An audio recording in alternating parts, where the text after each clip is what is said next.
देवी सरस्वती की कथा, ज्ञान की प्रवाहिनी। बहुत समय पहले जब यह ब्रह्मांड नया था, तब केवल अराजकता थी। कोई स्वर, कोई लय, कोई ज्ञान नहीं था। भगवान ब्रह्मा, जो सृष्टि के रचयिता थे, ध्यान मग्न बैठे थे।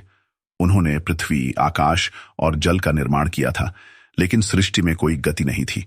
यह निर्जीव और मौन था। ब्रह्मा ने अपनी आंखें बंद की और प्रार्थना की कि कोई ऐसा शक्ति स्वरूप प्रकट हो जो इस ब्रह्मांड को बुद्धि, कला और संगीत से भर दे।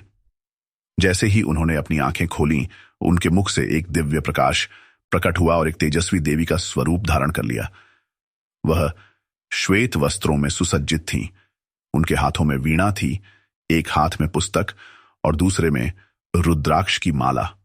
उनके साथ एक हंस भी था, जो विवेक और शुद्धता का प्रतीक था। ब्रह्मा तुरंत समझ गए, यह थी मां सरस्वती, ज्ञान, संगीत, कला और वाणी की देवी। वह इस सृष्टि को पूर्ण करने के लिए प्रकट हुई थी। सृष्टि का जागरण जब देवी सरस्वती ने अपनी वीणा के तार छेड़े, तो पूरे ब्रह्मांड में पहली ध्वनि गूंज उठी। जल में हलचल होने लगी, वायु मधुर संगीत की तरह बहने लगी और सूर्य की किरणें पहले से अधिक प्रकाशमान हो गईं। फिर देवी ने वाणी प्रदान की, जिससे भाषा और शब्दों का जन्म हुआ।